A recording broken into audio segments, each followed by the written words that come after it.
Welcome back to the Rockhounding podcast. Yeah. Today we're going deep Mm-hmm. into a hobby that I think a lot of our listeners are going to love. Absolutely. Rockhounding. It's a good one.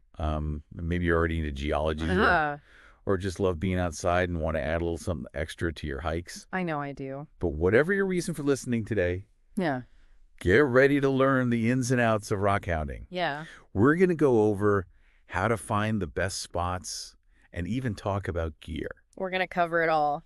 Right. You know what I think is really cool about rockhounding? What's that? It appeals to so many different types of people. Oh, for sure. And it's not just about collecting rocks. Mm-hmm. Although, That's definitely part of it. yeah, it's a big part of it. For sure. It's about the thrill of the hunt. Yes. The connection to nature Mm-hmm. and finding something beautiful and unique. Yeah, it really is like a treasure hunt. I like that. And anyone can do it. Yep. So for those listening who are totally new to this, Right. let's start with the basics. Okay. What is rockhounding? At its core, rockhounding is the exploration and collection of rocks and minerals and gemstones and crystals. Cool. It's a journey I like that. where you get to uncover some hidden treasures. Yeah. And you mentioned that so many different types of people are drawn to rockhounding. Yeah. What are some of the reasons why people get into it? Well, you'll find people from all walks of life, but Ah. some are fascinated by the geology, Hmm.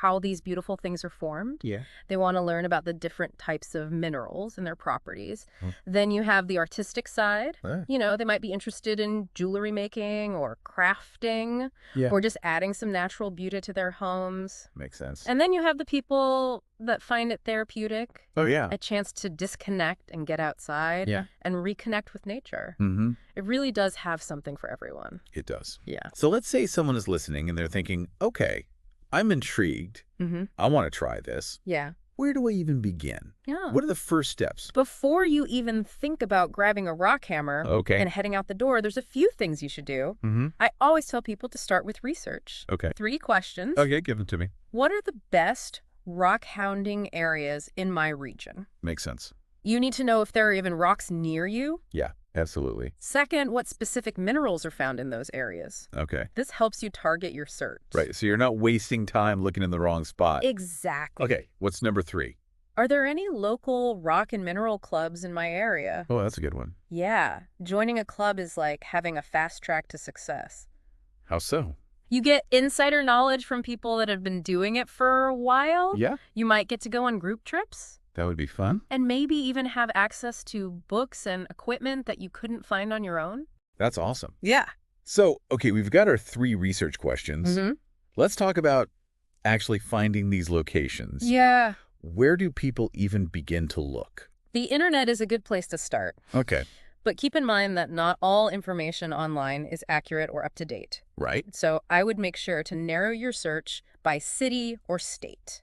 Okay, so get specific. Exactly. Now, this brings up a good point. Yeah, Not all land is the same when it comes to rockhounding. that's right. You can't just go wherever you want. Nope. So break down the different types of land access for us. Well, first you have public land, Okay. managed by agencies like the Bureau of Land Management or the BLM. Right. The BLM oversees a lot of land, and a lot of it is open for rockhounding. Okay. But even on public land, there might be restrictions. So what should someone know if they're heading out to BLM land to do some rockhounding? Always check the specific regulations for the area. Okay. Some areas might have limits on how much you can collect, and others might have certain tools that are prohibited. Gotcha. Remember, the BLM's mission is to manage this land for multiple uses. Right. It's not just for rockhounding.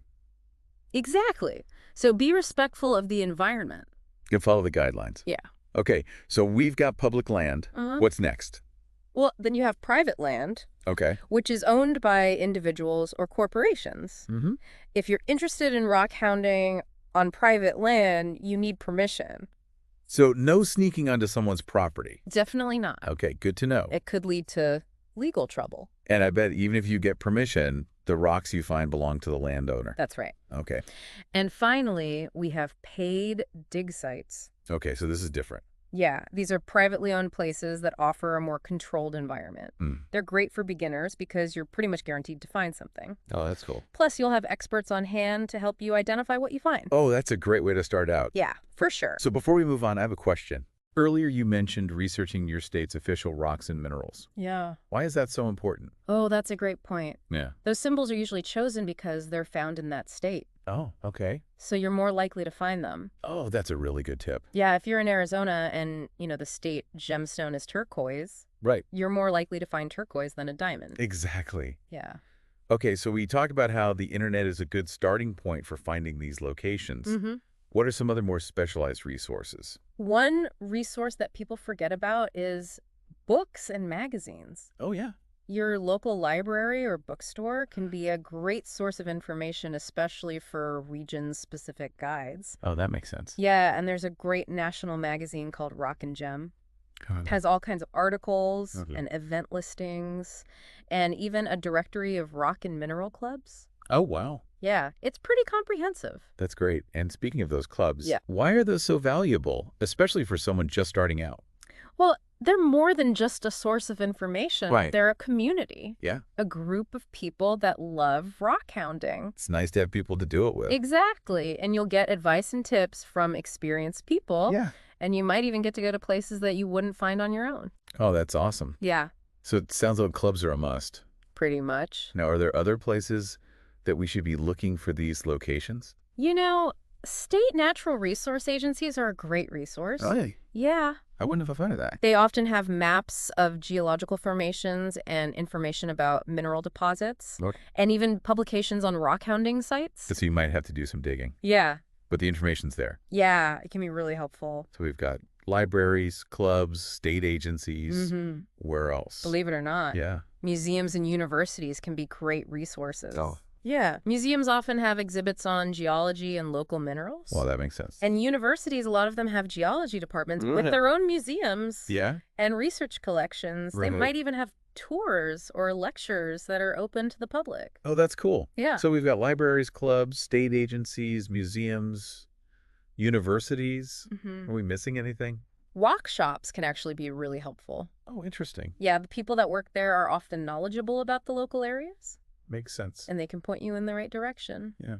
And lastly, don't forget about rock gem and mineral shows. Oh, yeah, those are fun. Yeah, they're a great opportunity to see a wide variety of specimens, Yep. connect with other rockhounds, and Mhm. learn from exhibits and demonstrations. Awesome. Yeah. So as we've seen, there are tons of resources out there. Mm-hmm. It's just a matter of using them. Exactly. Now, let's say you've done your research. Okay. You found a promising spot. You ready for your first trip? Mm-hmm. Any tips for making that first trip a success? Well, What should people keep in mind? for your very first trip, I would pick a location that is accessible and safe, Okay. especially if you're going alone. Right. Paid dig sites are great for beginners Oh. because you're going to find something, Mm-hmm. and someone's always there to answer any questions. Yeah, so it takes the pressure off a little bit. Exactly. Okay. Any other tips? Another good tip is to go with a group Okay. or with an experienced rockhound. Makes sense. They can guide you and point out things you might miss. Yeah, and it's safer to go with someone else. Definitely. Now, let's say you've got your heart set on a specific location. Yeah. Any tips for that? Even if you have a specific location in mind, research other sites in the area. Okay. You never know, your primary spot might be closed Oh, that's a good point. or inaccessible. Right. Yeah, so it's good to have a backup. Always have a plan B. Absolutely. So preparation is key for a successful trip. It is. And that includes, Packing the right gear. yes. Let's talk about gear. Okay. What kind of equipment does someone need to get started? Just like any outdoor adventure, you want to balance being prepared with not being overloaded. Right. You don't need to bring everything but the kitchen sink. Yeah, I was going to say, that's a lot of weight. Yeah. So start with a basic kit Okay. and add as you go. So what are the absolute essentials? Safety equipment, Okay. eye protection gloves, and appropriate footwear are a must, Yeah, and a first aid kit. of course. And if you're in an area with cliffs or loose rocks, I'd recommend a hard hat. Okay. It's easy to forget about safety. right, when you're excited. Exactly. But it's so important. So safety first. Always. Now, what about tools for actually getting the rocks? That's where it depends on what you're looking for Okay. and the terrain. Mm-hmm. But a rock hammer is a good starting point. Okay. It's perfect for prying or chipping away at rocks. What if you come across a rock that's a bit more stubborn? For tougher rocks, you might need a crack hammer, Okay. which is basically a mini sledgehammer, Okay. and some chisels. Now, I've heard some people use shovels. What do you think about those? They can be helpful, Cool. especially if you need to move some surface material. I see. You could use a folding shovel Mm-hmm. or a full-size shovel. Okay. It really depends on what you're doing. So we've covered tools for breaking and moving rocks. Mhm. What about tools for collecting them? A backpack is crucial for carrying your tools and supplies. Okay. And for the specimens themselves, Yeah. a bucket is a good option. Okay. And some wrapping material. To protect them. Exactly. And I imagine you'd want some smaller containers for those really delicate pieces. Oh, for sure. Yeah. You don't want to crush a delicate crystal after all that work. Exactly. Yeah, little tubes or boxes or even Ziploc bags work great. Now we need to talk about identification tools, Yes. because you don't want to lug a bunch of rocks back home, only to find out they're not what you thought. So what do we need? A loop or magnifying glass is essential. Okay. At least 10x magnification. Gotcha. And a magnet can help you identify meteorites. Oh, cool. Yeah. I didn't know that. And a field guide is a must-have Yeah, that makes sense. for identifying the different types of rocks and minerals. And what about a spray bottle? I've heard people mention those. A spray bottle is good for cleaning the dirt and dust off. Oh, so you can get a clear look. that makes sense. Sometimes a little rinse will reveal some hidden colors or patterns. So far, we've covered safety equipment, gathering tools, carrying tools, and identification tools. Mm-hmm. Anything else? Navigation tools. Ah, yes, we can't forget those. While smartphones are great, Mm-hmm. I wouldn't rely on them entirely. Yeah, especially if you're in a remote area. Exactly. So what do you suggest? A compass or a dedicated GPS device. Okay. And a good old-fashioned map. Yeah, Those are more reliable. definitely. And don't forget about comfort items, right? You got to be comfortable. Yeah, things like sun protection and bug spray, Okay. food and water, extra clothing, Yeah. maybe even a whistle. Oh, so it sounds like you need to be prepared. Yeah, just like you would if you were going for a hike. Right. You never know what could happen. Now, I know I've just gone over a lot of equipment, Yeah, but don't let that overwhelm you. right. You can always start with the basics. Exactly, and build up your kit over time. Yeah, I mean, no one's expecting you to go out and buy all this stuff at once. Nope. So let's say you've got your gear. Okay. You're ready to hit the trail. Uh-huh. Any last-minute tips for someone's first trip? Yeah, manage your expectations. What do you mean by that? You're probably not going to become a rockhounding expert on your first trip. Right. It takes time. Okay, so be patient. Exactly. Okay, what else? Rocky areas are your best bet. Okay. Look for places like cliff bottoms, Mm-hmm. stream edges, or road cuts, Okay. but make sure it's safe and legal to be there. Now, I've heard that tapping on rocks can help you find crystals. Oh, yeah, that's a good one. Yeah. Tapping can produce a hollow sound if there are cavities or pockets inside. Oh, that's cool. Yeah. What else? Time management is important. Oh, Set an alarm on your phone yeah. so you don't lose track of time. Good idea. If you haven't found anything after an hour or so, Yeah. it might be time to move on. Okay, what about if you're finding a lot of heavy rocks? Make multiple trips back to your car. Okay, Don't hurt yourself trying to carry too much. so pace yourself. Yeah. Now, before we wrap up this part of our rockhounding deep dive, Hmm? we need to talk about rules and etiquette. Yes. Why are those so important? Rockhounding is a privilege, not a right. Okay. We need to be mindful of the impact we have on the environment and Yeah. respect the rules and regulations. Because it's like we're guests. Exactly. We need to be respectful and leave things as we found them. Exactly. I like that. So when it comes to rules, one of the most important things is understanding land access and collection regulations. Well, As we discussed earlier, BLM land is often open for rockhounding, right.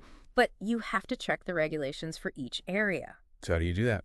The BLM website is a great resource. Okay. They have maps and information about different land designations, Mhm. and usually you can find the specific rules for each area. So it's always better to be safe than sorry. Yeah. Check before you go. And remember, the BLM is managing this land for a lot of different uses. Right. Be respectful of the environment and other visitors. Okay, now what about national monuments and parks? Those are generally off limits. Okay. They're highly protected, Mm-hmm. and you can't collect anything. So look, but don't touch. Exactly. Now, even in areas where rockhounding is allowed, Yeah, there are usually rules about collecting methods, right? that's right. You can't just bring in explosives. No, Okay. you have to minimize your impact. It sounds like common sense. But some people might get a little carried away. It happens. Okay, so we need to educate ourselves about responsible collecting practices. Exactly. Okay, now I also wanted to talk about the difference between rockhounding and prospecting. Yeah. I feel like people use those words interchangeably. They do. But there's a difference. There's a key difference. Okay, what is that? Rockhounding is all about collecting for your own personal use and enjoyment. Okay. It's about the thrill of the hunt, the beauty of the specimens, and the connection to nature. So if I'm out exploring and I find a beautiful agate, Yeah. I can take it home and add it to my collection. Yes, that's the essence of rockhounding. But It's about appreciating nature okay. and those hidden treasures. So prospecting is more commercial. Exactly. Okay. Prospecting is collecting rocks and minerals to sell. And that's usually prohibited on public land, right? Yes. If you want to sell what you find, you need to make sure you're doing it legally. So they say rockhounding for yourself is okay, but selling what you find is a no-go. Pretty much. Okay, now we've talked about the rules. What about etiquette? Yeah. Are there any unwritten rules that we should follow? Etiquette is about being a responsible member of the community and leaving a positive impression. One of the most important things is leave no trace. Okay, I've heard that before. Yeah. But usually with hiking, Right. how does that apply to rockhounding? It means pack out everything you pack in, Okay. extinguish any fires completely, and leave the area better than you found it. So if I'm digging a hole to get a specimen, should I fill it back in? It's not always possible to completely restore the area, Right. but you should try your best. Okay. Fill in holes, don't disturb vegetation, and pack out your trash. So basically just be respectful. Exactly. We're just visitors. Yeah, we need to treat these places with respect. And avoid excessive collection. What do you mean? Don't take more than you need. Okay. We want to make sure there are things left for others to find. Right. So don't be greedy. Exactly. Share the joy. Yes. Any other etiquette tips? One that's often debated is selling materials from public land. Okay. While no one might be checking, it's generally frowned upon. Yeah, that makes sense. Remember, these lands belong to everyone. Right. They shouldn't be exploited for profit. It's about preserving the hobby. Exactly. Now, I know we've covered a lot. We have. But don't let it discourage you. Right. Most rockhounds are passionate and want to do things the right way. Yeah, for sure. Just educate yourself and be mindful of your impact. And have fun. Okay, so you've had a successful trip. Yeah. Your backpack is full of awesome finds. Now what? Now the real fun begins. What do you mean? Cleaning, identifying, and showcasing. Okay, break it down for us. First, give everything a good clean. How do you do that? Water and a soft brush will usually do the trick. Okay. It's pretty satisfying seeing those colors and patterns come out. I bet. Then it's time to identify what you've found. Use those tools we talked about. Exactly. And don't be afraid to reach out to more experienced people. Right. If you need help. Yeah, there are a lot of resources out there. There are. Now, as your collection grows, it's a good idea to keep a notebook. Yeah. Write down the location date and any interesting features. So you can keep track of everything. Yeah. And for those really special pieces, you'll probably want to put them on display. Of course.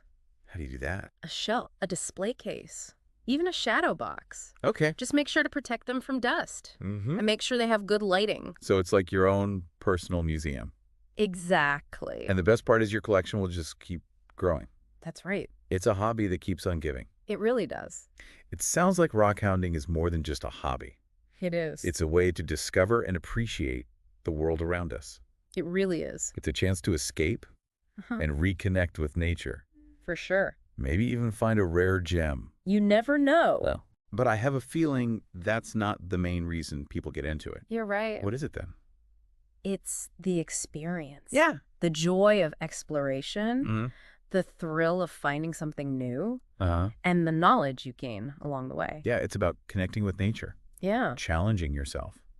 Expanding your understanding of the world. Absolutely. And the best part is anyone can do it. That's my favorite part. You don't need to be a geologist or have years of experience. It's a sense of adventure. Now we've covered a lot of information. And it can be a little overwhelming. It can. But you don't have to do it all at once. Take it one step at a time. Okay. Find a few resources and learn as you go. And remember, the rockhounding community is super supportive. Yeah, they are. There are tons of people out there who are passionate and happy to help. Don't be afraid to ask questions. Reach out to the clubs, the experts at the museums. The university. Yeah, or even just strike up a conversation with someone at a rock shop. They're usually happy to chat. So it's like joining a secret society. I like that. But with rocks. Yeah, that's a good way to put it. So if you're feeling inspired, don't wait. Get out there. Do some research. Grab some gear. Yeah. And explore. You never know what you might find. Exactly. There was a beautiful agate. Or sparkling crystal. Or just a newfound appreciation for nature. That's what it's all about. And hey, maybe one day we'll feature your finds on the podcast. That would be awesome. Yeah, we love hearing from our listeners. So get out there. Explore. Discover. And keep on rocking. Yeah. Now that brings us to the end of part 1 of our Rockhounding Deep Dive. Yeah. We'll be back next week with part 2. Can't wait. It's a chance to get away from it all. Yeah. And reconnect with nature. Yeah. And maybe even find a rare gem. It could happen. Now, I'm sure for most people, though, finding a gemstone isn't the main goal. No, not really. So what is it about rockhounding that draws people in? It's the experience. It's about getting out there and exploring the thrill of discovering something new. Finding something that no one else has ever seen. Exactly. Yeah. And learning as you go. It's about connecting with nature. Yeah. Challenging yourself. And expanding your understanding of the world. Absolutely. And anyone can do it. That's the best part. You don't need to be a geologist. No. You don't need years of experience. Just a sense of adventure. Now, I know we've thrown a lot of information at you. We have. It can be a little overwhelming. It can be. But just remember, you don't have to do it all at once. Yeah, just take it slow. Start with the basics. Find some resources and learn as you go. And the rockhounding community is really supportive. They are. So don't be afraid to reach out for help. There are tons of people out there who are happy to share their knowledge. Connect with the clubs. Yeah. Talk to the experts at museums and universities. Ask questions at the rock shops. Yeah. People love to talk about rockhounding. I bet. It's contagious. So it's like a secret society. I like that. With rocks. Yeah, that's a good one. So if you're feeling inspired, don't wait. Get out there. Do some research. Grab your gear. And go exploring. You never know what you'll find. A beautiful agate. A sparkling crystal. A new appreciation for nature. And maybe one day we'll feature your finds on the podcast. That would be cool. So get out there. Explore. Discover. And keep on rocking. That brings us to the end of our rockhounding deep dive. It's been fun. I hope you've enjoyed learning about this amazing hobby. Me too. And that you feel ready to start your own rockhounding adventures. Just remember to do it responsibly. Yes, rockhounding is a privilege. It is. We need to treat these places with respect. And make sure future generations can enjoy them too. Thank you for listening to the Rockhounding Podcast, where we talk about collecting geology and more. It's a way to disconnect from the everyday stress. Yeah, hit that reset button and just appreciate the beauty around us. And who knows? Yeah. You might even find a rare gem. Now, while finding a gemstone would be pretty exciting, oh, yeah. I don't think that's the main reason people get into rockhounding. It's definitely not the main reason. So what is it then? It's the journey. Yeah. It's the joy of exploring. Yeah. The thrill of finding something new. Yeah. And all the knowledge you pick up along the way. So it's about connecting with nature. Yeah. Challenging yourself. Expanding your understanding of the world. That's it. And the best part, anyone can do it. Anyone. You don't need to be a geologist. Nope. You don't need years of experience. It's just a sense of adventure. Now, we've covered a lot in this deep dive. Yeah, a lot of information. It can feel a little overwhelming. It can be. But remember, you don't have to learn it all at once. Take your time. Yeah, start with the basics. Find a few resources and go from there. And don't forget the rockhounding community is super supportive. Oh, yeah, they're great. So many people are passionate about this hobby and happy to help. Don't be afraid to ask questions. Reach out to the clubs. The experts at the museums, universities. The rock shops. Yeah, just strike up a conversation. So it's like a secret society. I like that. But with rocks. The best kind of secret society. Exactly. So if you're feeling inspired, don't wait. No time like the present. Do some research. Grab some gear. And start exploring. You never know what you'll find. Maybe a beautiful agate. A sparkling crystal. Or just a new appreciation for the natural world. That's the goal. Now that brings us to the end of our rockhounding deep dive. It's been fun. I hope you've enjoyed learning about this incredible hobby. Me too. And that you feel ready to start your own rockhounding adventures. Yeah, get out there and explore. Thank you for listening to the Rockhounding Podcast, where we talk about collecting geology and more.